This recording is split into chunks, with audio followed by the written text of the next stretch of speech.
Hey guys, Shiv here, bringing you my first tip and the first episode of a noob's guide to making coins. I've named it that because I am no expert trader. I'm no AirJakes FIFA. I'm just using some of the tips that I've learned. They're quite basic tips, really.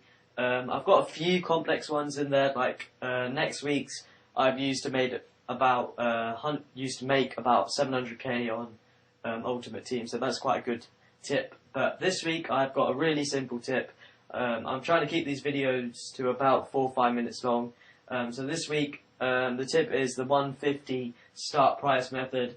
I'll explain in a little bit why it works, but this is how you do it. Just set it up so that you've got levels set to gold and maximum price here set to 200. Click search now and it will come up with all the players that have been put to 200 start price. And then just add the ones that you would be interested in trading on.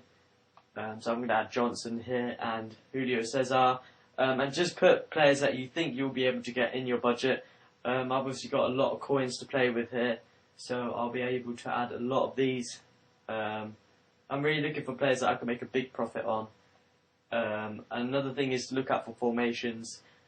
Because sometimes when you're buying players, people don't look at the formations and bid a bit lower, but 4-1-2-1-2 obviously goes for about 5-6k more than the others on certain players. So yeah, then you have to wait for your players to drop.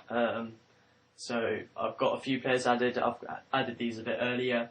The reason that this works is because players who have been put up for 150 start price, the person's looking for a quick sale, so they've done that. They know it's guaranteed to sell because people are obviously going to bid on it. They're not going to let it go for 150 coins.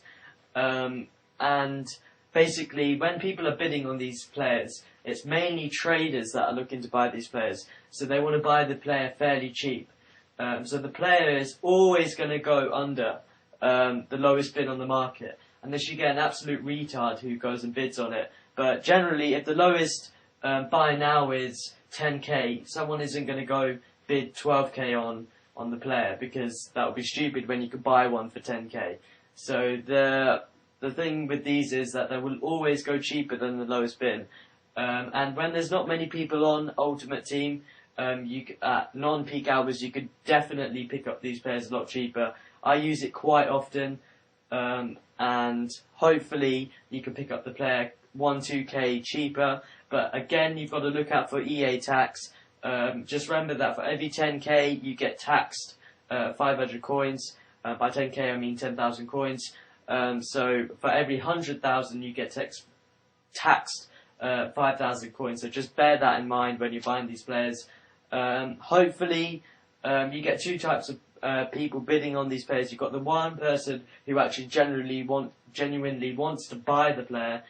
So he will go a lot higher for the player. But then you've also got traders who are looking to buy the player, and they will go lower than the market. So just make sure that you know what the player is worth before you start bidding, so you don't bid too high on them. And then hopefully you can get the player cheaper than what they're worth. Generally the bids do start going up the last 30 seconds, so some of these are quite cheap at the moment. But yeah, I use this method quite a lot. I hope it works for you guys as well. Don't forget to leave a like. Like I said, this is a really simple tip. They will get more complicated, but I hope this method works for you. Please post if you already use it. I'm sorry if this video might already be on YouTube somewhere. Someone already posting about this, but I can't check every YouTube video. So yeah, please leave a like, guys, and I will see you guys later.